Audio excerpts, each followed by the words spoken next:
Good evening, this is Natasha Jeridan, and today I'm going to be performing testicular self-examination. So first is we're going to provide privacy and also explain the procedure to the patient. So by providing privacy, we can maintain the patient's dignity and also their comfort. And also explaining the procedure can help the patient be knowledgeable on the procedure that will be done and also help build rapport and also build trust, allowing increasing patient's cooperation. So TSE's purpose is early detection for any unusual lumps that may cause complications in the future that we will need to take note of.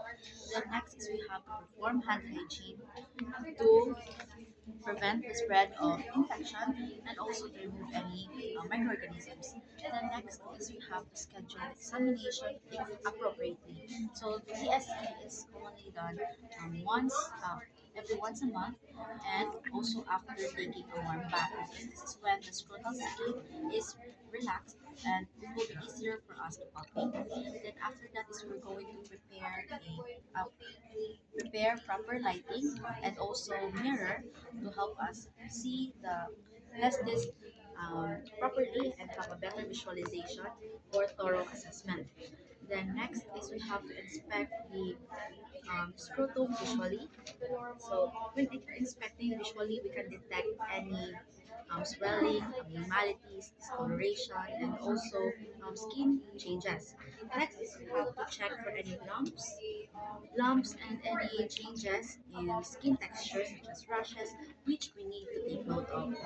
Then for palpation, we have to use both of our hands because it will be easier or like it will be we can support the testis properly and also we will need to examine each testis separately so as to focus one testis at a time to have a thorough assessment for each testis.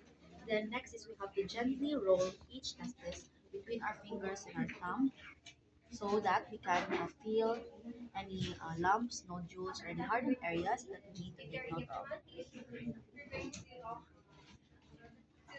After doing that rolling, we also need to identify the normal structures such as the epididymis and the vas deferens because these structures are commonly misinterpreted as abnormal findings. So vas deferens is a cord-like structure found above the testis, while the vas deferens, the vas deferens is tube-like. Epididymis is a tube-like structure found behind the testis.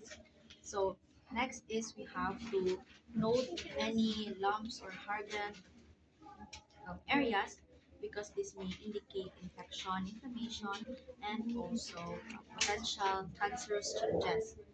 Then next is we are going to proceed to the other testis, repeating the same procedures, gently rolling, feeling any lumps, any nodules. After doing the palpation, we need to report the abnormal findings and to our healthcare provider to ensure appropriate intervention and diagnosis. And we need to also have it report early so as to prevent delays, so as not to worsen the patient's condition.